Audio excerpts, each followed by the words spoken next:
Жүжигчин Мчтмаа болон Вандебо хамтлагийн дуучин Ибо 2 үерхдэг. Монгол алт компанийг үүсгэн байгуулагч Нямташ Рамшинг мөргөжээ. Гэвч үүсгэх хөрөлийг Нямташ руугаа өөрөө даана гэсэн байна. Бакийн Нямташ гэж хэмбэ. Улаанбаатар хотод шатхууны хомсдол болон хичээлийн шинжил эхлэж байгаатай холбогдуулан автомашинууд тэг сондогоор явж эхэллээ. Гэр болон бусад мэдээллийг Мичигогийн сугаас хүлээн авч үзээрэй. Сайн хөөрхөн хүмүүс минь бүгдээрээ цоо шинтгэн бичлэгээрээ уулзж байна. За сүүлийн үед Монголын сошиалэр, Монголын нийгэмдэр яригдж байгаа асуудлууд араасаа гарч ирсээр л байгаа. Тэгээд би эхний ээлжинд яг саний яригдсан 3 сэдвийн талаар та нартай жоохон дэлгэрэнгүй байдлаар эхлээд ярьж өгье гэж бодож байна. Тэгээд дараагийн бичлэгтээ яг одоо гарч байгаа, өнөөдөр гарч байгаа одоо сенсац мэдээллүүдийг та нартай хүргээд явах болно. За хамгийн ихэнд яригдах сэдэв маань мэдээж хэрэг яг жүжигчин Мчтмаа болон Вандебо хамтлагийн дуучин Ибо 2-ын талаарх мэдээлэл постууд байгаа. Яг энэ постонд 7 сарын сүүлээр 8 сарын ихээр сошиал дээр тавигдаад маш олон хүмүүсийн анхаарал хандалтыг бол авсан. Энэс гадна над руу хэд хэдэн хүүхдүүд бас чат бичсэн л те. Яг нь надаас дүү хүүхдүүд байгаа байх гэж би өөрөө зургийг нь хараад тэгэж бодсон. Тэгээд та энэ асуудлын талаар яриад өгөөч. Энэ яг юу болсон бэ? Та эхнээс нь ингээд дис дараад яриад өгөөч гэдэг чатууд ирсэн болохоор нь яг одоо өнөөдрийнхөө бичлэг дээр ярих гад сууж байна. Гэхдээ яг энэ асуудал нь хаанаас яг яаж гарч ирсэн, хин хамгийн анхны постыг оруулж одоо шүүлүүлсэн гэх юм уу да. Тийм юм бол одоогоор тодорхойгүй. Яагаад гэх юм бол энэ мэдээлэл нь ороод маш олон пэйжүүд дээр болон хувь хүмүүсийн аккаунтууд дээр орсон учраас шууд тэр чигтээ ингээд сэвэгдээд явчихсан байхгүй. Гэхдээ хэд хэдэн хүмүүсийн постууд бол маш олон хүмүүсийн анхаарал хандалтыг авч ирсэн. Хамгийн ихэнд яригдах пост маань бүр 455 мянган хүнд хүрсэн байхгүй. Гэхдээ энэ тоон одоо бүр их өссөн байх гэж би бодож байна. За энэ постн дээр нь болохоор жаахан байхаас нь л хардаг байсан болов уу гэдэг тайлбартаагаар оруулангуудаа яг Вандебогийн Ибо тэгээ Мчтмаа 2 ингээд хамт зураг холсон хоёр зургийг нь харьцуулж тавиад за эхний зураг дээр нь болохоор яг Мчтмаа бүр ингээд үнэхээр жоохон хүүхэд байсан байгаа байхгүй тий. Хоёр дахь зураг дээр нь болохоор Мчтмаа тэнгуүдэ Ибогийн дүүрэн дээр нь нэг юм одоо дууны тэрийг одоо юу гэдэг вүлээ. За ингээд дууны юм ингээд тавьчихсан ийм зураг орсон.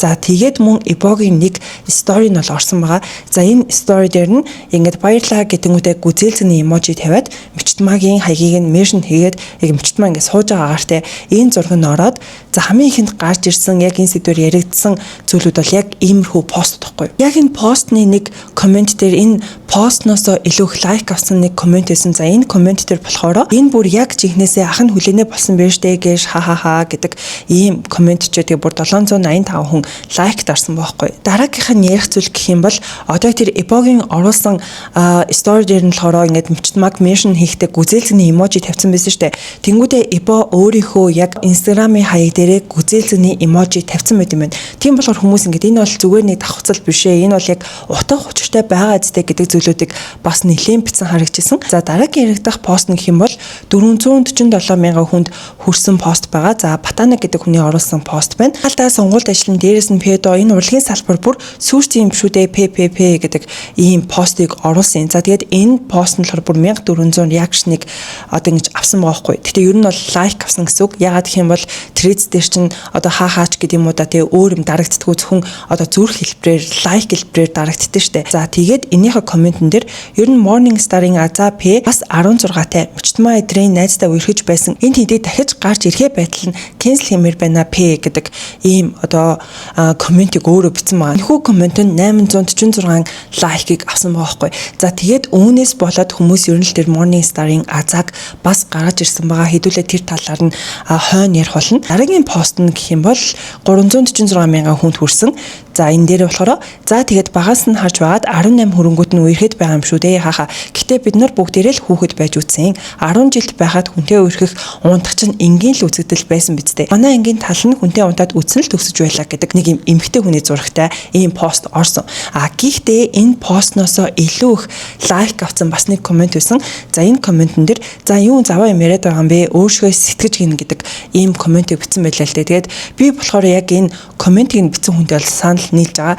10 жилээ төгсөж яхад ангийн тал нь хүнтэй унтаад үдчихсэн төгсөж байсан гэдэг чинь энэ тэгтээ хэдэн оны хүүхд юм бол энэ бол надад бол үнэхээр байж боломгүй зүйл шиг санагдаж байгаа байхгүй. Тийм учраас нь би энэ комментэн дээр нь бол лайк таарсан.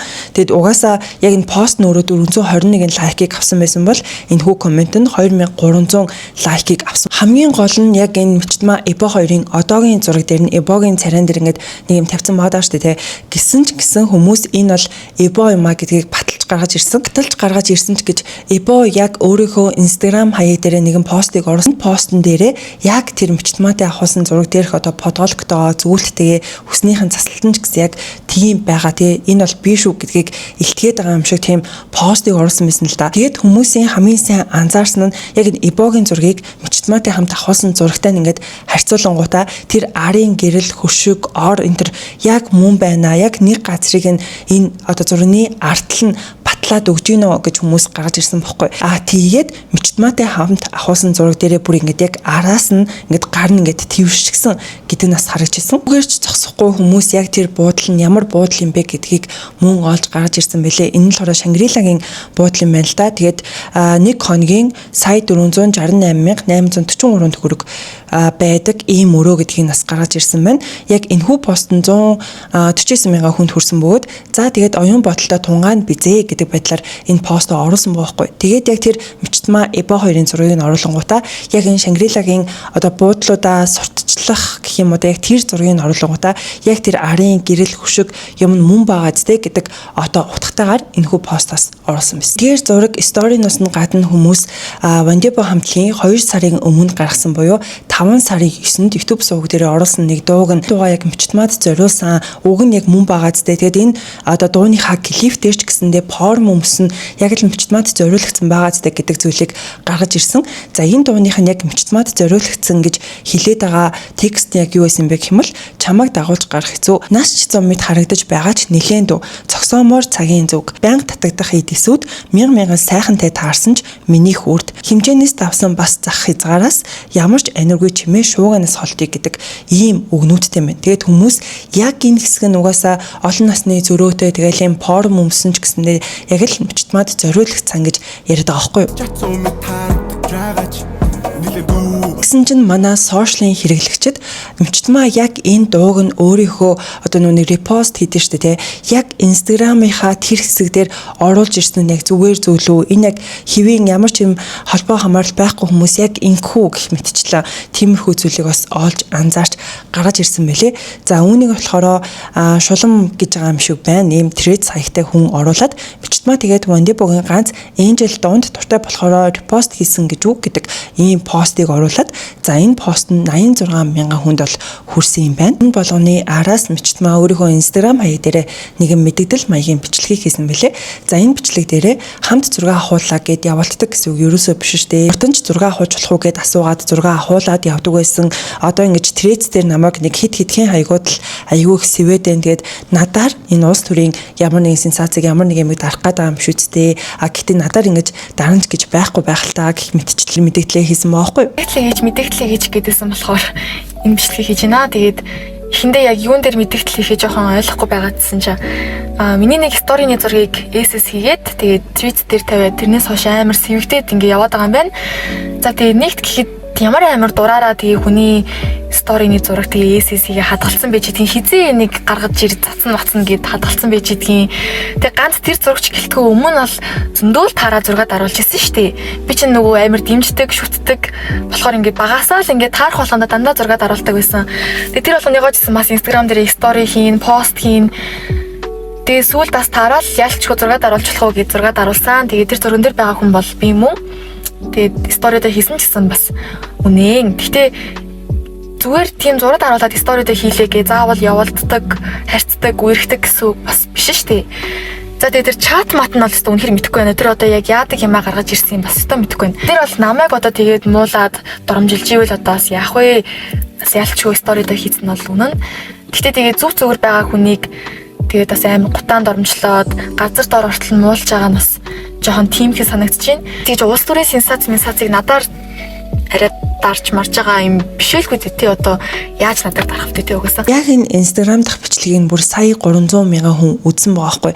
Үүнээс гадна энэ бичлэгний Facebook дээр ч тэр Threads дээр ч тэр ороод явжсэн. Тэгэхээр маш олон хүмүүст хүрсэн гэсэн үг. Гэхдээ хүмүүс энэ мэдээлэлд нь бол итгэхгүй байгаа гэдэг нь харагдчихсан. Одоо жишээлбэл энэ Threads дээр бүр 184 мянган хүнд хүрсэн нэгэн пост байгаа. За энэ постн дээрээ бичтмагийн мэдээллийг харлаа. Хит хитэн логик алдаа байна. Хүн тэнэгтүүлээд сурчжээ бүр. Нэгдүгээрт зүгээр фэн төдөх юм бол төрсөн өдрөөр оройн 8 цагт хоёулахны хоол идээд сууж байдаг юм бол би чиний фэн гэвэл надтай ч бас хоол идэхүү. Хоёрдугаарт таарахтаа буудлын өрөөнд өөр дээр нь суугаад бэлхүүсээрээ тэрвэрлээ 6 хоолно гэж байгаа. Гуравдугаарт бүх постн дээр нь алгасалгүй зүрх тарж дуу гэж өгдөг. Үнэхээр татан дуучин фэн 2 болтой тийм ээ гэд ингэж өчөнгөтэй. За комент хэсэг дээрээ Лолита киног мэдэх хүмүүс байна уу? Тэр л санаанд ороод байгаа юм даа гэдэг ийм постыг оруулсан юм байна. Харин дараагийнх нь мөн Threads дээр 254 мянган хүний хандлтыг авсан бас нэгэн пост байгаа. Гүрээсээр л байх вэ гэд ингэж бичсэн баахгүй. За тэнгүүтээ яг тэр нөгөө сая хөл бөмбөгийн дэлхийн аваргын тэмцээн болсон шүү дээ.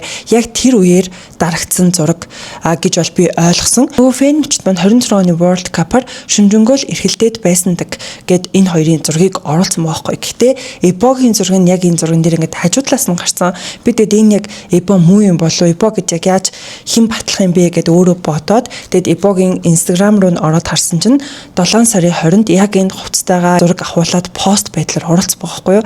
Тэгэхээр ер нь бол муу юм байна гэж бодсон. Үүнээс гадна мичтмаа өөр нэг юм одоо хувийн те яг юм олон хүмүүст харуулдаггүй зөвхөн найзууд одоо гэр бүлийнхнийгээ байлгахтагч гэдэг юм уу нэг юм хаягтай юм шиг байна. Тэгээд тэр хаяг дээрээ яг close friend-тэй иймэрхүү сторинуудаа хийдэг байсан болов уу гэж би бодоод байгаа байхгүй. Яагаад гэвэл яг мичтмагийн өөрийнх нь үндсэн хаяг биш өөр хаяг дээр яг юм хинтээ Эботой холбоотой нэг юм сторинуудын зурагаас гарч ирсэн. Энэхүү асуудал дээр Эбогийн зүгээс ямар хариу тайлбар өгсөн бэ? Яг яаж хандж байгаа юм бэ гэдэг талаар нь одоо хэдүүлээ яриа. За Эбо эхлээд нэг стори оруулсан. За тэрэн дээрээ Japan тоглолт гээд амраад ирсэн чинь бөөн худлаа мэдээлэл гарсан байна. Юугаа дарах гээд ингэж байд юм бэ? Ямар завтай юм бэ гэдэг ийм сториг оруулсан. За үүнээс гадна мичтмагийн яг нөгөө мэдээлэл байсан шүү дээ. Тэрийг нь мөн өөрийнхөө стори дээрээ шеэрлсэн гэдэг нь харагдчихсан. Үүний дараагаар тэрээр өөртөө Threads шинээр нээсэн юм байна. За тэгэнгүүтээ 3 постыг яг дараалаад оруулсан байгаа. За хамгийн ихнийх нь пост нөх юм бол сайн уу гэдэг нэг пост оруулсан. За дараагийнх нь би лавын апыг анх удаа акнегээд ашиглаж үзэж байна гэдэг постыг оруулсан. За гуравдах нь Pedo гэдэг үгээ ChatGPT-гээс асуугаад үзээрэй. Тэгэл надад өөр хэлэх юм алгаа гэдэг ийм постыг оруулсан байхгүй. Тэгэд мэдээж хэрэг энэ 3 дахь пост нь бол маш олон хүмүүсийн барал уур бухимдал дургуутслыг хүргэжсэн. Тэгээд энэхүү постныхон доороос хүмүүс комментууд бичсэн байлээ. За одоо жишээлбэл хүмүүс яг ингэж Pedo гэдэг яг ямар утгатай вэ гэд нэг хүн асуусан ChatGPT-гээс. За тэгсэн чинь урдаас нь Pedo гэдэг нь педофил гэдэг үгийн төвчлөлөө насанд хүрээгүй хүүхдэд бэлгийн татагдaltaй насанд хүрсэн хүнийг хэлдэг гэдэг ийм хариултыг өгсөн юм байна. За тэгсэн чинь урдаас нь жишээ нь Wonderboy-гийн Эбо юу гэсэн чинь тийм ээ яг зөв гэдэг байдлаар ингэж хариулсан юм шигээр тийм жоок хийсэн ийм зүйлийг бичсэн байна. За дараагийн хүн гэх юм бол Pedo биш Pedophile гэтэнгүүтээ Эбо гэдэг нэршиг нь байна гэдэг байдлаар хүмүүс ингэж бичсэн байгаа байхгүй. Мөн яг энэ постны хондоор юм англиудыг нь гаргаж ирсэн нэг комент байсан. За үүн дээр товчхон ялгуул гэтэнгүүтээ педофил гэдэг нь болохоор бэлгийн боожил эхлэхгүй хүүхдүүд буюу 12-оос доош насны хүүхдүүдийг авч үздэг гинэ. Одоо 12-оос доош насны хүүхдүүдэд татагдах тэрийг педофил гэдэг гэж аахгүй. Дараагийнх нь гибефили буюу бэлгийн боожолтод дөнгөж эхэлж буй өсвөр насны ханд татагдах энэ зүйлийг хэлдэг юм байна. За хамгийн сүүлийнх нь педофили буюу хөвчлэн 15-аас 17 насны буюу яг нөгөө бэлгийн боожолтонтой ингэж одоо бүрэн боожж байгаа тийм хүүхдүүдэд татагдах энэ зүйлийг авч үздэг юм байна. Гэх мэтчлэн хүмүүс яг энэ Эбогийн одоо энэ хүү постны хондоор эдгээр зүйлүүдийг бол бичиж гарч ирсэн мөлий. За үүнээс гадна Эботой холбоотой хамгийн сүүл яригдах зүйл гэх юм бол яг Wonderboy-гийн Эбо хоёрын нэг юм ярилцлаганых нэг бичлэг байгаа хгүй. За тэрэн дээр энэнд фэнтэйгээ уулзах магадлалтай вэ гэдэг асуулт байсан санагдаж байна. За тэрэн дээр яг Вандын болохоор Эбо гэд тэгж хэлж байгаа гэдэг нь бол харагддаг. Фэнтэйгээ хамгийн удаан чадлах магадлалтай вэ? Эбо штэ. Би яха. Нэгэнт хэдүүлээ эбо гэдээ ярьж байгаагийнх эботой холбоотой зүйлүүдийг ярьчаад тэгээ буцаад мичтмаа болон мичтмаатай холбогдож гарч ирсэн сэдвүүдийн талаар ярив. За эботой холбоотой дараагийн яригдах зүйл гэх юм бол эбогийн нэг чатных нь хэсэг бас трейд дээр орсон байгаа. Гэхдээ миний бодлоор энэ одоо чат нь үнэхээр яг эбогийн чат мөн үү биш үү гэдгийг одоо бид нар мэдэх боломжгүй. Миний бодлоор зөвхөн Photoshop ч юм уу AI-аар ингэж хийх одоо бүрэн боломжтой гэж бол боддог болсон. Тийм болохоор энэ нь худлааж авах магадлалтай пост гэсэн үг мөн хаа. За тэгээд энэ дээрээ ийм заван педо гаж гэтэнгүүтээ аагаар эхлээд илэр төгссөн хоёр үсэгтэй үг бичингүүтээ гэж мэдсэнгүй арай гэдэг ийм постыг оруулсан байна. За дараагийн пост нь гэх юм бол яг эбо дуучин дэлгэр мөрөнтэй хамт авахсан зургийг нь оруулангуудаа мичтмагийн аа билүү гэж бодлоо штэ хаа гэдэг бас пост орсон байна. Тэгэд яагаад хүмүүс эбо дэлгэр мөрөө хоёрыг гэж бас ингэж ярьж анхаарал хандуулад байгаа вэ гэхэлэр одоо эбо ч өөрөө мичтмаатай ингэж нэр холбогдчихж байгаа штэ тэ. Тэнгүүд мичтмагийн найз нь зөөлөнсий буюу дэлгэр мөрний охин гэдэг мэдээлэл байгаа. Хэдүүлээ тун удахгүй яг энэ хэдийн талаар мөн ярих болно. За тэгээд хамгийн сүүлд оруулсан пост гэх юм бол Ара дээр 8 сарын 1-нд Вандебо дуусан юм байна. За тэгсэн чинь Вандебо 8 сарын 1 Ара гэтэнгүүтээ болов юм шидэд Манибо өшөөлөж хийсэн юмыг тайзнаас буулгаад хүн хүндлээд тайзан дээр гарч ирж байхад аятайхан үзчихгүй дээ гэдэг нэг юм трейдс дээрх пост явж исэн. За тэгээд энийхээ коммент дээр фэн хуваар хүсний боолт чихмэл энтер шийдсэн чинь эбо уурлаад өшөөлөөд тайзнаас буулгаад байсан үн гэдэг ийм бас пост явж исэн. Яг энэ сэдвээр хүмүүсийн хамгийн их уурлаж бухимдаж дургуцаад байгаа зүйл нь юу вэ гэх юм бол энэ хоёр хүний насны зөрүү буюу хамгийн гол нь мичтмаа насанд хүрээгүй гэдэг ийм зүйл байгаа юм л да. Би тэгээд яг иймэрхүү сэдвүүсийн цааз гарч ирээд ангуут нь энэ хоёр яг хэдэн он төрсөн болоо гэд хайл тэгээд харсан чинь яг Википедиа дээр мичтмаатай холбоотой мэдээлэл байгаа ч гэсэндээ яг төрсөн он сар өдрийг нь бичээгүй байсан. Тэгээд сайт дээрх нэг мэдээлэлээс харангууд одоо энэ яг 2019 онд Игүүр цэгийн мэнээр орсон нэг нийтлэл байгаа байхгүй. За энэ нийтлэлийн гарч нь бяцхан жүжигчин мичтмаа оны онцлог хүүхэд болвоо гэдэг нийтлэл орж исэн юм байна. Тэгээд тухайн үедээ түүнийг 10 настай гэж бичижсэн гэхээр өнөөдөр мичтмаа 17 настай болж таарад байгаа байхгүй. Харин Википедиа дээрх одоо эбогийн мэдээлэл гэх юм бол 1998 оны 4 сарын 4-нд төрсөн буюу яг одоо энэ хоёр хүний насны зөрүү 11 насаас гадна мичтмаа насанд хүрээгүй гэдэг дээр нь хүмүүс уурлаж бухимдаад байгаа байхгүй. За одоо бүгдээрээ мичтмаатай холбоотой буюу түүний найзуудтай холбоотой сэдв рүүгээ орцгоё. За хамгийн гол нь хүмүүс яг нэг хүний комментиг уншингуудаа энэ найз нь мичтмаа эбо хоёрын энэ харилцааг нь бүр баталчлаа штэ гэж хараад байгаа. За тэр найз нь болохоор дуучин дэлгэр мөрний охин зөөлөнсий байгаа байхгүй. Зөөлөнсий яг нэг хүний пост дээр коммент бичсэн юм шиг байна. За үүн дээрээ одоо яг 18 настай хүүхэд төрүүлээд явж байсан юм биш худлаа олонний танил хүмүүс дээр л сүрчигнэд байхын гэдэг нэг юм комментиг өгсөн юм байна. За тэгэд энийхээ доор дахиад чи яг яагаад бэ гэм би найзаагаа өмөрч болохгүй. Бүр нэг миний хейтер би санчирт хайртай ямар лайтан бэ гэдэг иймэрхүү комментиг бичсэн юм байна. Тэгэд хүмүүс яг энэ дээр нь те энэ хин зөөлөнсий чи бол яг мичтмааг бүр ингээ батлаад үнээр нотлоод өгчлөө штэ гэж хараад байгаа байхгүй. Үүнээс гадна хүмүүс зөөлөнсий мичтмаа энэ хэдийн одоо TikTok бичлэг зургуудыг нь мөн гаргаж ирсэн байгаа. За одоо яг энэ Номинцол гэдэг хүний бичсэн пост нь бүр 678 мянган хүнд хүрчихсэн. За тэнгуүтэй зөв хүрээлэл чамайг гэрэлтүүлдэгч буруунд харин доороос ч татаж доороос ч алах байхаа. Тийм болохоор найз мэрэгжил хань гурвал зөв сонгох хэрэгтэй гэлцдэгэ гэдэг ийм постыг оруулаад бүр ийм хэмжээний маш олон хүмүүст хүрсэн байна. Дараагийнх нь содномгой мемтэлт гэдэг Facebook пэйж байдаг, бас Instagram хаяг байдаг. Ер нь л постууд нь нэлээд олон хүмүүсийн анхаарал хандалтыг авч байгааг нь харагддаг. За үүн дээр болохгүй бүтэхгүй хүмүүстэй нийлээд явж болохгүй шүү гэд одоо нүг аав нь ингэж хэлсэн юм шигээр бичингүүтэй гэтэл би гэтэнгүүтэй яг энэ хэдийн найзуудынх нь хүрээллийнх нь зургуудыг гаргаж ирсэн баахгүй. Зөөлөнсий байгаа, мичтмаа байгаа, ариун зулаагаан, дуйлан байгаа гэх мэтчлэнтэй яг энэ хэдийн зураг бичлэгүүдийг бас ингэж гаргаж ирсэн байсан. Энэ сэдэв маань зөөлөнсийгээс цаашаа дамжаад ариун зайтай холбоотой мэдээлүүд бас яригдахаар болж байгаа. Яагаад гэх юм бол яг эдгээр өдрүүдэд ариун зай зөөлөнсий хоёр хамт байгаа сторинууд бол хийжсэн. За тэгээд ариун заяагийн бас нэг бичсэн сторин гэх юм бол эбо мичтмаа хоёр энэ хүмүүст ямар хамаа байна. Ер нь солиорцсон тэр тухай бодоод бичээд сууж байдаг гэдэг сториг оруулсан. За үүнийхээ дараа нэг юм хүний чатлсан чатан дээр нь босоод ингээд хариу өгсөн байгаа байхгүй. За тэнгуүтээ энийхээ дор та нар зүгээр л хийх юмгүй хүмүүсээ хоёр насанд хүрсэн хүн нэгэндээ дурлаа л гэдэг бас ийм сториг оруулсан. Тэгээд хүмүүс ариун зай чинь зөөлөн сэтэ найз юм чинь зөөлөн сэ ариун зайд хэлээд ариун зай бас яг ийм стори оруулчлаа. Тэгэхээр Ибо Мичтман хоёр үнэхээр ийм харилцаатай байсан юм байна гэдэг яриа бүр даамж очих гарсан байхгүй. Яагаад тэгэхээр миний харсан бас Threads аккаунтууд дээр яг энэ ариун зайгийн сони сторинууд нь нэлээд гарч исэн л та.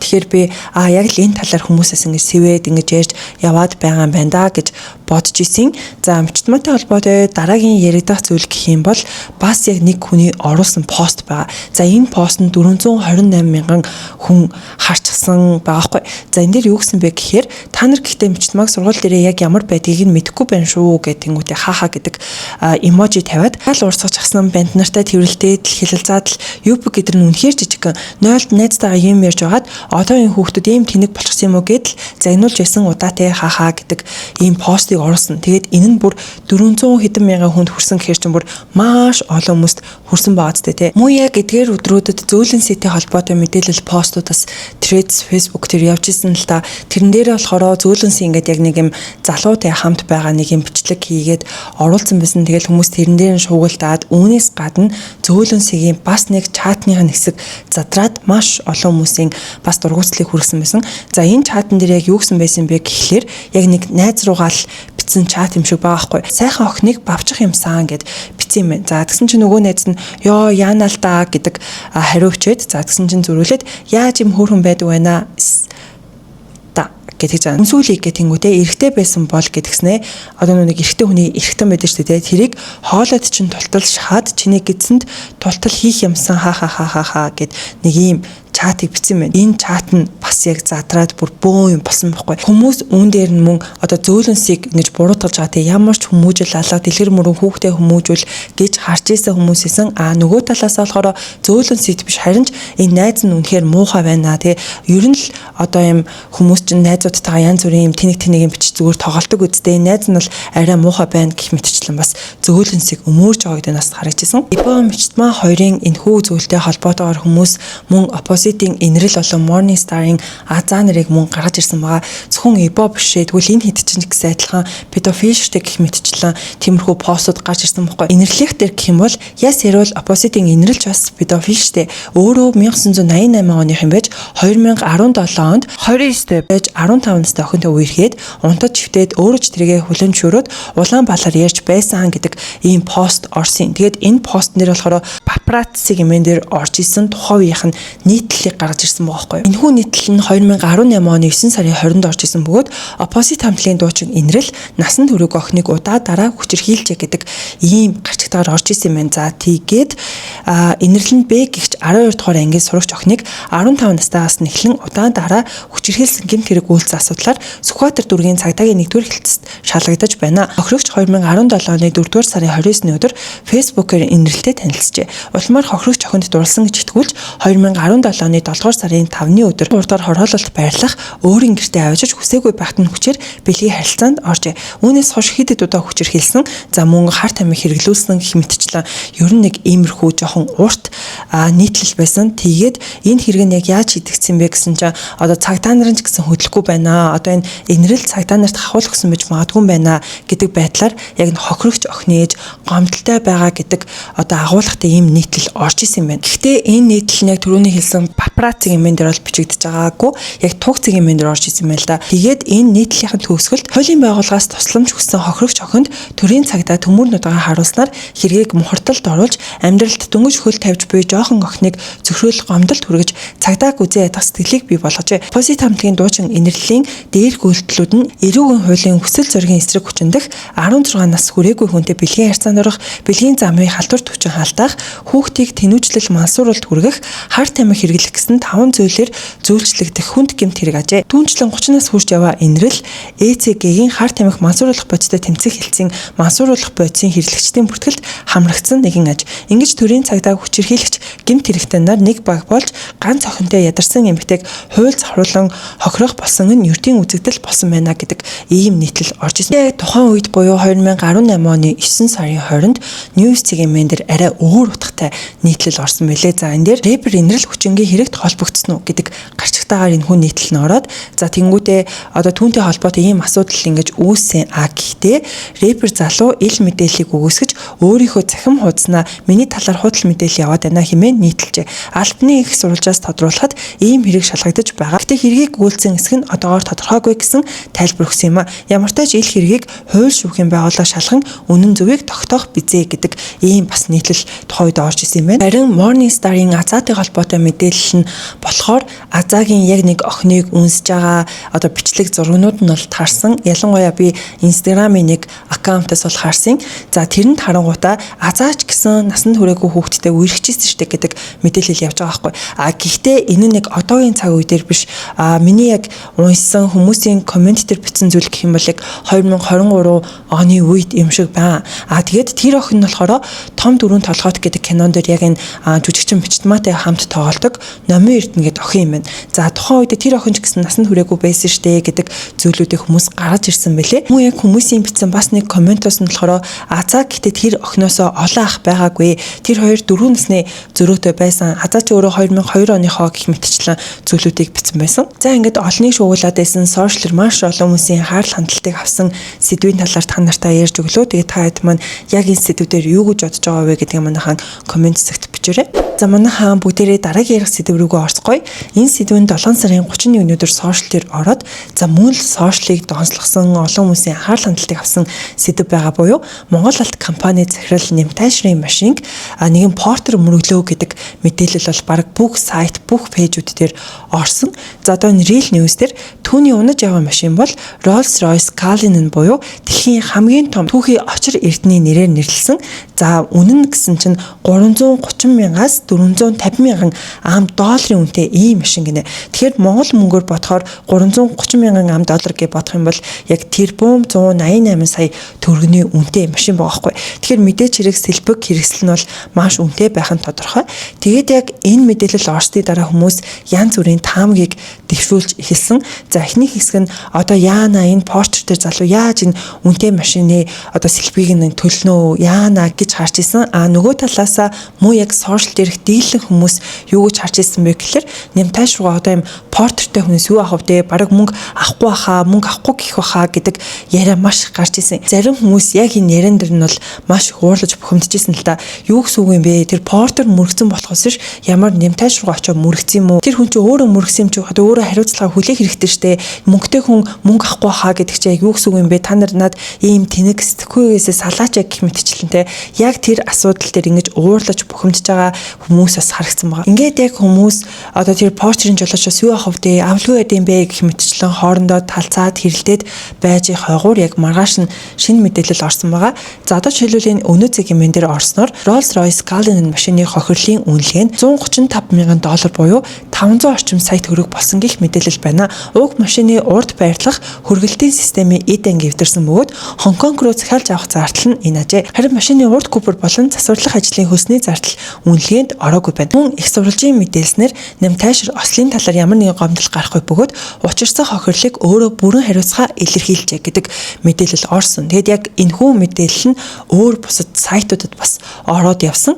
За тэгсэн чинь яг тэр портерийн жолооч өөрийнхөө сошиал хуудас дээрээ бас яг одоо энэ асуудалд маш их талархсан те Нямтайш руугаад талархлын пост хийсэн юм байна. За үүнийг нь Real News оруулангуудаа осол гаргасан жолооч тулганд сайн байцгаана уу? Би Mac компани захирал Нямтайшрын машиныг мөргсөн жолооч байна. Юуны өмнө энэ осол 100% миний буруу байсан гэдгээ хүлээн зөвшөөрч Нямтайшир захирал болон түүний гэр бүлээс чин сэтгэлээсээ уучлалт хүсэж байна. Осол гарсны дараа үнэхээр сэтгэл санааны хүнд байдалд орсон хохирлын хэмжээг сонсох тусам энэ их мөнгийг би яаж төлөх вэ гэсэн бодол толгооноос гарахгүй маш хэцүү байсан. Тэгэл Нямтайшир захирал маш том сэтгэл гаргаж учирсан хохирлоо өөрөө хариуцахаар болсон.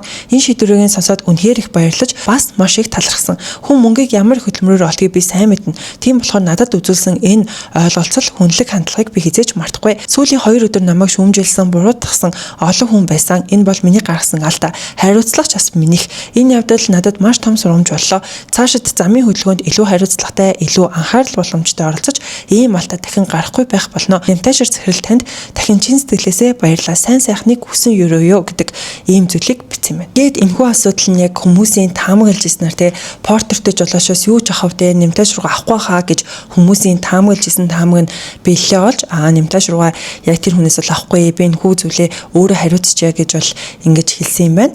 За тийгээд би яг түүний талаар жижигхэн судалгаа хийж үзлээ. Тэрийг та нартай бас уншиж хүргэе гэж бодож байна. Яг гэхдээ нэмтааш руугааны талаар эсвэл макийн талаар мэддэггүй хүн их байдаггүй байх. Гэхдээ надад жоохон сонирхолтой байсан болохоор би түүний орсон нэвтрүүлгийг үзээд за мөн Википедиагаас бас хайж харсан бяцхан мэдээлэлээ та нартай хүргэе гэж бодлоо. За тэрээр Хинтэн аймгийн Цэнхэр мандал суманд 1955 оны 7 сарын 24-нд төрсөн. За түүний боловсролыг авч үзэх юм бол 1963-аас 1973 онд Улаанбаатар хотын 6 дугаар 10 жилийн сургуульд сурч төгссөн. За 1974-өөс 1980 он хүртэл Зөвлөлт холбоот улсын Ленинград ууч нар ингэж нэрлэгддэг уул уурхайн дээд сургуульд маркшедер инженер, Оросын холбооны улсын Санкт-Петербург хотын уул уурхайн академийн магистр. За түүний эрдэм шинжилгээний зэрэг цол гэсэн чинь 2005 онд шинжлэх ухаан технологийн их сургуулийн хүндэт профессор болж исэн. Ийм мундаг мэдлэгтэй боловсралтай хүн байгаа хгүй. Тэрээр 1993 онд Монгол Алт компани буюу МАК-ыг үүсгэн байгуулж исэн. За мэдээж хэрэг өөрийнхөө хувийн компанийг үүсгэн байгуулахад 1990 онд гарч исэн ардчлал чухал нөлөөтэй. За өдгөө түүний компани нь уул уурхай, байрлал, хөдөө аж ахуй, аялал, жуулчлал гэх мэтчлэн яг Монгол улсын томоохон салбаруудад орж чадсан хөлөө олж чадсан. За тэгээд үнэтэй хувь нэмэр оруулаад явж байгаа нэр хүндтэй болсон ийм мундаг компанийг үүсгэн байгуулсан байдаг юм байна. За түүний хөдөлмөр эрхлэлтийн байдлыг авч үзэх юм бол 1980-аас 1984 онд энэ ХЯАгийн улсыг аюулаас хамгаалах ерөнхий газарт төлөөлөгч, 1984-өөс 1986 онд Монгол улсын шинжлэх ухаан технологийн сургуульд эрдэм шинжилгээний ажилтан судлаач, 1986-аас 1990 онд дааттай эдийн засгийн талаар харилцах улсын хороонд мэргэжилтэн, 1990-ээс 1993 онд одод ХХК-гийн үүсгэн байгуулагч, ерөнхий захирал, 1993 оноос өнөөдрийг хүртэл Монголын Алт МАК ХХК-гийн үүсгэн байгуулагч, ерөнхийлөгч, бодлогын зөвлөлийн дарга, 2015 онд Монгол улсын засгийн газрын эдийн засгийн хорооны гишүүн, 2013-аас 2017 онд Монгол улсын ерөнхийлөгчийн аж үйлдвэрийн бодлогын асуудлаар орон тооны бус зөвлөх, 2015-аас 2017 онд Монгол улсын ерөнхий сайдын аж үйлдвэрлэлийн бодлогын асуудлаар орон тооны бус зөвлөх, 2022 оноос хойш гадаад харилцааны сайдын орон тооны бус зөвлөхөөр ажилладаг. Тэгэд энэхүү мэдээлэл би Википедиагаас авсан байгаа. Мөн яг түүний орсон нэвтрүүлгүүдийг нь үзсэн. За тэгээд тэрээр болохоор 1990 онд Монгол улсад маш том өөрчлөлт, шинжилэлт бол болсон. За тийм учраас яг тухайн үедээ энэ улсад уул уурхай салбар бол маш чухал юм байна гэдгийг хараад за мөн аж үйлдвэрээ хөгжүүлэх гэдэг мөрөөдөлтөд автаж 1993 онд МАК-ыг бол үүсгэн байгуулж исэн гэж ярьж илээ. За үүнээс гадна барилгын материалын хамгийн бараг л татлах гэж хэлж болохоор хамгийн чухал зүйл нь бол цемент гэдэг. Тэгээд манай улсад яг тухайн үедээ хэр баргийн ийм үйлдвэрлэл байгаагүй. Тийм учраас Хятадаас авахаас илүүтэйгээр улсдаа чанартай цементийг үйлдвэрлэе гэж бодоод барилгын салбар руу орсон гэдэг зүйлийг муу ярьдаг. Энэ хооронд мэдээж хэрэг уналт босолттой маш их зүйлүүд байгаа. Тэр болгоныг үзээд хараад даван туулаад бараг амралтын өдөрч гэсэндээ дандаа ажиллах байдлаар л нэг хэсэг ажиллаж явж исэн гэж муу ярьсан. Түүний үүсгэн байгуулсан энэ барилгын материалын салбар нь хөлөө олчихсон. Тэгээд хэрэглэгч нараас нийлүүлэгч нараас нэлээд магтаал саашаалыг сонсдог гэж байгаа байхгүй. Тэгээд би яг энэ нэвтрүүлэг ярилцлагуудыг сонсоод бол үнэхээр нэмтааш руугаар бол маш их бахархсан. Ямар л юм хөдөлмөрч юм бэ? Ямар юм гүйлгийн ухаантай ер нь яасан ухаалаг хүн бэ гэж явандаа бодож ирсэн л доо. Тухайн үед энэ барилгын материалын үйлдвэрлэл манай улсад нэг их байдаггүй байхад цемент бол яалтчгүй барилгын салбарт хамгийн хэрэгтэй зүйл юм а. Цементийг ядаж дотооддоо үйлдвэрлэе гэдэг бодлоос энэ болгоныгоо хэлж ингэж ажиллаж явсан байгаа байхгүй нэрэл энийг дотооддоо үйлдвэрлэегүй бол бид нар бусад бараа бүтээгдэхүүн шиг уртаас л авах байсан шүү дээ. Гэтэл ядчил иймэрхүү зүйлүүдэд дотооддоо үйлдвэрлэж байна гэдэг нь надад бол үнэхээр саашаалтай санагдсан. Мөн Нямтайшир гоён 2023 онд Централ телевизийн хийдэг байсан баяртай өдөрш нэвтрүүлэгт орсон яриагаар Монгол улсад нийт 173 тэрбум тонн нүүрсний нөөц байдаг гэдэг юм таамаг байдаг гэж бол ярьж илээ.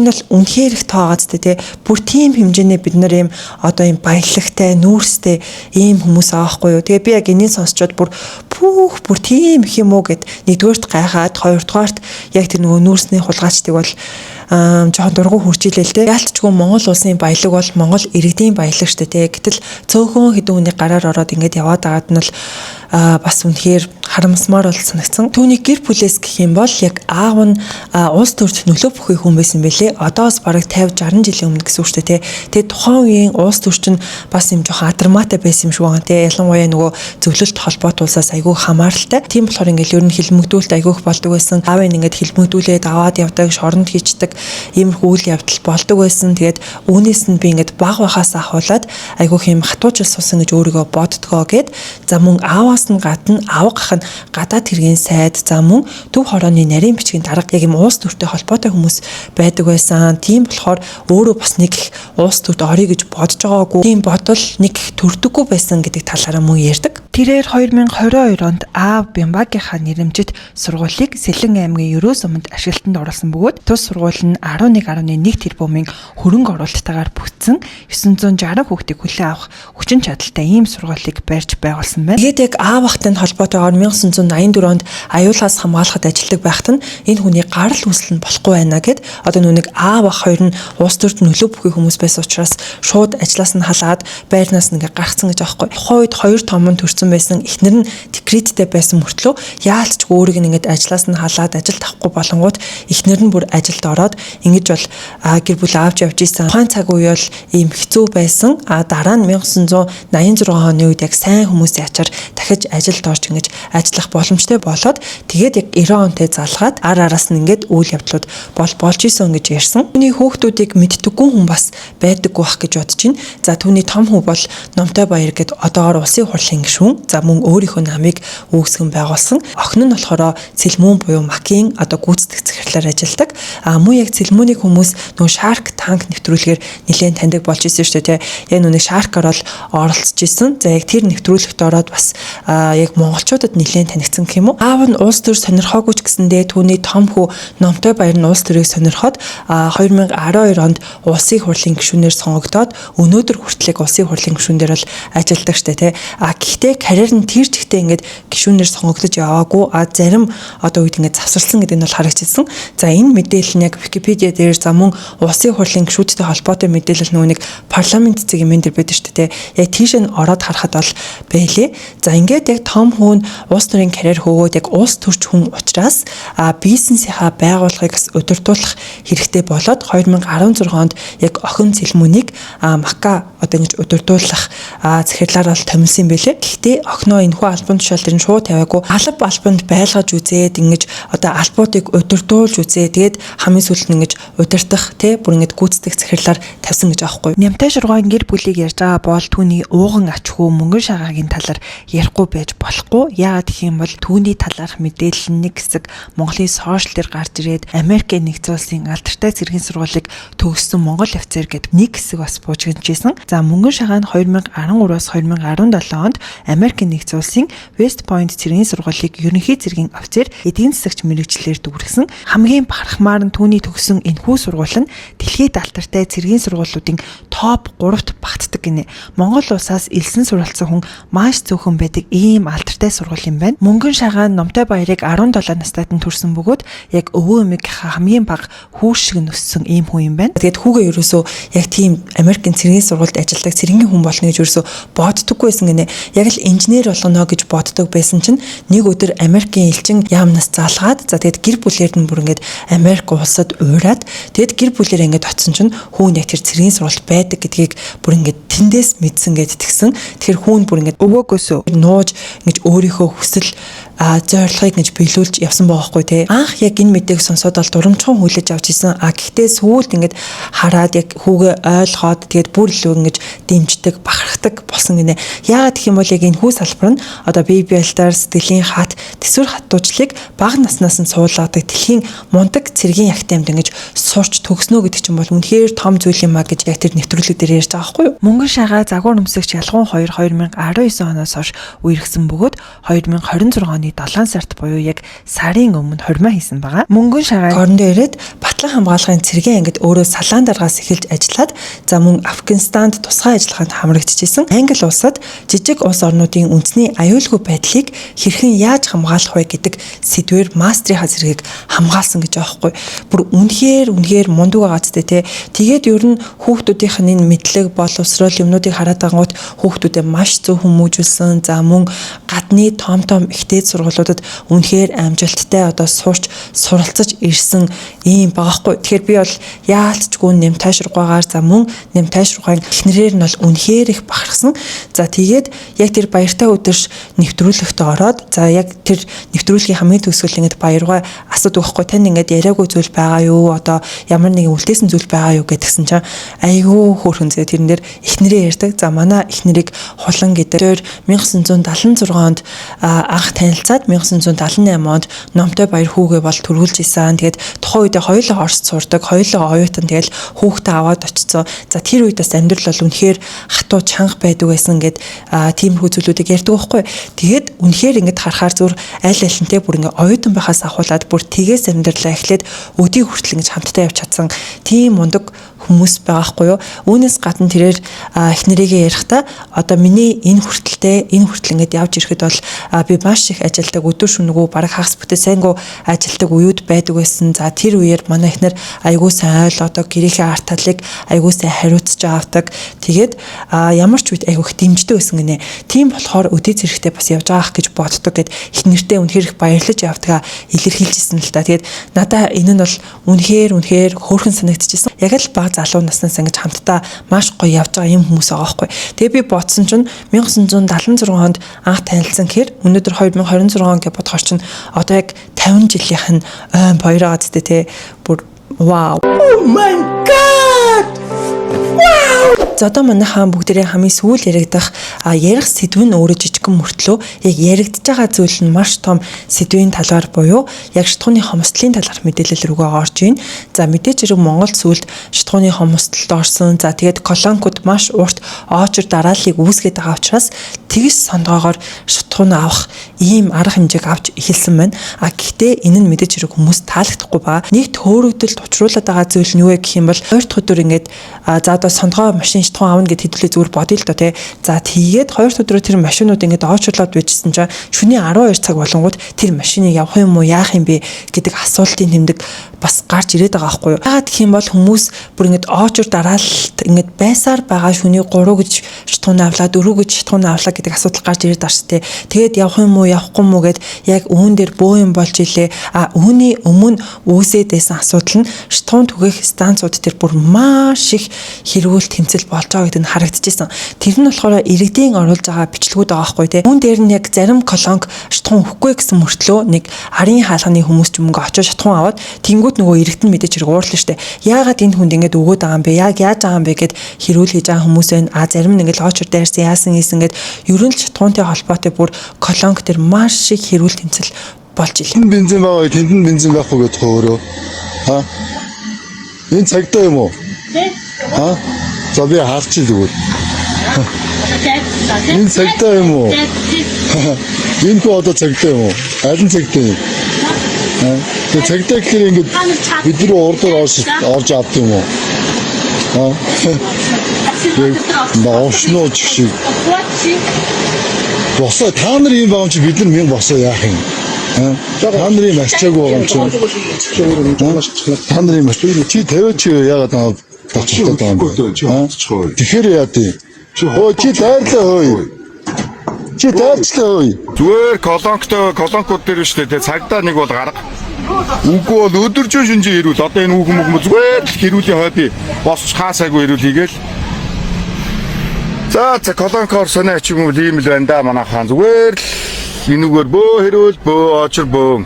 Энэ асуудлыг шийдэх чинь гэж хагаад бүр асуудал болгоод байна. Тэгш сандуугаар машин бензин өгж эхэлнэ. За тэгээд 8 сарын 15-ны хүртэл 50,000 төгрөгийн лимит тогтооно гэсэн байна.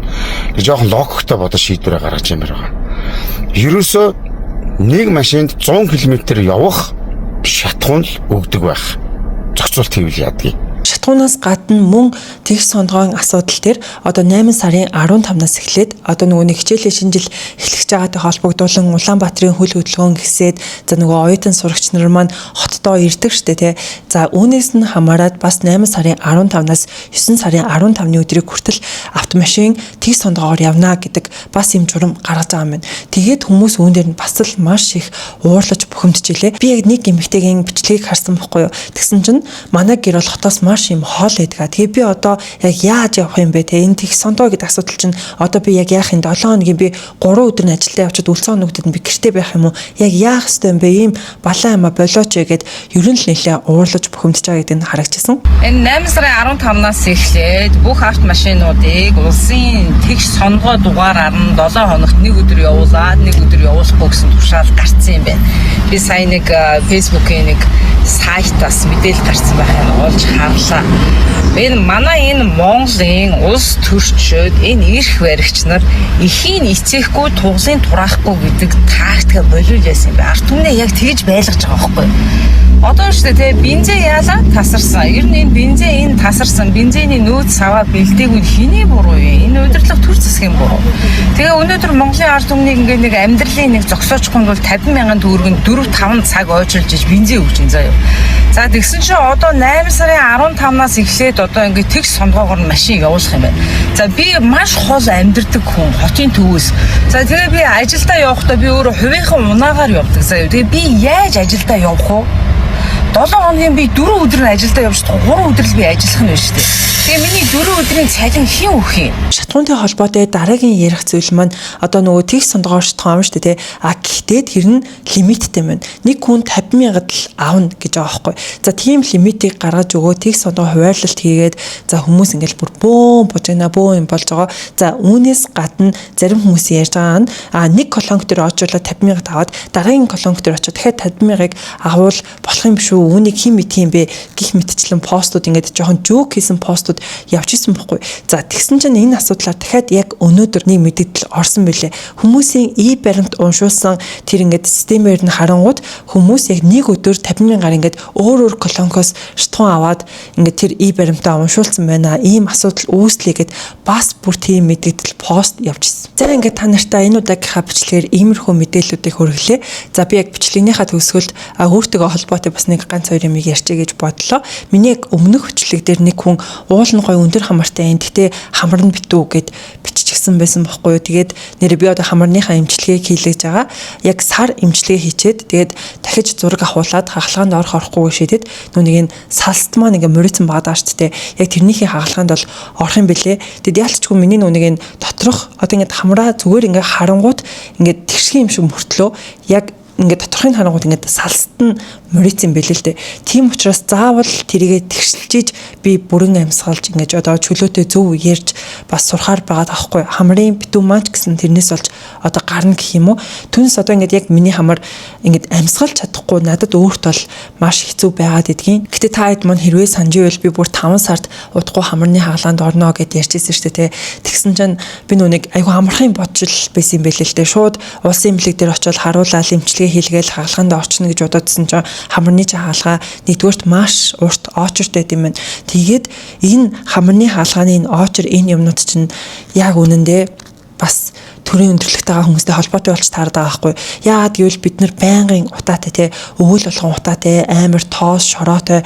За тэгэл энэ болгоноос чинь бидний энэ хамрын гамрит гэдэг зүйл чинь үүсч идэм байх шүү дээ. Тэгэл зарим нь эмээр эмчлэгдэхгүй байгаа хаалгаанд орон тариа хэлгэнж гэдэг юм уу дараагийн асуудал нэгдүгээрт үүсээ явд юм. Хоёрдугаарт Монгол улсад ер нь л хүмүүс хамрны аюу асуудалтай байдаг юм гэдгийг би яг сүүлд ойлголоо л доо. Тэр чирэг хувийн эмнэлэгт үзүүлээд шууд ингээд арга хэмжээг аваад хаалгаанд ороод яваад явж болох байх л та. Гэхдээ санхүүгийн хувьд тийм боломж байхгүй байгаа учраас яалтчгүй улсын эмнэлгээ нэгдүгээрт бараадж байгаа байхгүй юу? Хоёрдугаарт эрүүл мэндийн сан чинь өөрөө бас хоосроод байгаа. Тийм учраас зарим тохиолдолд хүмүүс улсын эмнэлэгт үнгүй хаалганд орд юм байна. Зарим тохиолдолд одоо яг сүүлийн үед тийм болоод байгаа гинэ. Эрүүл мэндийн даатгалын сан хоосорсноос хамаарат хаалганд орох гэж гэсэн хүмүүс өөрсдөө мөнгө төлж орж байгаа юм байна. За тэгэж орохдоо 2,500-аар ордог юм байна л да. Тэгэд ядаж улсын эмнэлэгтээ 2,500-аар орсон дээр юм болов уу гэж би одоо бодоол яг одоо 8 сарын сүүлд дахиад 6 хавуулаад үзүүлнэ. Тэгээд яг шийдвэр маань бол гарах байх. За үүнээс гадна миний яг бичлэгнийхаа төгсгөлд тавьдаг нэг зураг гэдэг шүү дээ. Тэр зургийг яасан гинэ манай нэг үзэгч маань болохоор намайг мөн гэдгсэн гинэ. Тэгсэн чи хүүхэд нь үгүй өөрөө бишээ өөр хүний зураг тавьсан байна гэдгсэн гинэ. За манайхан тэр зураг бол би өөрөө мөн байдгийм аа. Би ч яг 10 жилийн ахлахаа ингэ сурагч ахтаа, оюутан байхдаа бүр үнэхээр тунхай идээд тархалтгүй бүр тийм гоё бийтэй байсан бохгүй юу? Миний өндөр чинь өөрөө 173 см байхгүй. Тэгээд миний жин 54 байсан. Тэгээд та хэд манд боддоо бүр үнэхээр гоё тунхайгаад тээ. Тэгээд би яг тухайд тунхай бай, дэглэн барий гэж өрөөсөө хичээдэггүй. Ингээд яг иддгээрээ л иддэг. Тэгээд би бол хоол айгүй сайн иддэг. Мөртлөө нүг юм ген л байд юм шиг юм бол та идээд тархалтаггүйсэн бохгүй юу? Тэгээд сүүлд ялцчгүй суугаа ажил хийгээд хажуугаар нөгөө нэг магистрт сууч нилээн суусаар байгаад ер нь бол жоохон таргалж эхэлж байгаа. Тэгээд яг жирэмсэн болоод төрөөд гээд ингээд таргалаад явцсан. Одоо тэгээд яг жоохон хоолны дэглэн бариад бас фитнес ч юм уу ямар нэг юмд явъя гэж одоо яг бодоод бол байж байгаа. Удахгүй сохноо цэцэрлэгтгч юм бол маш гоё завтай болчих واخ гэж бодож байна.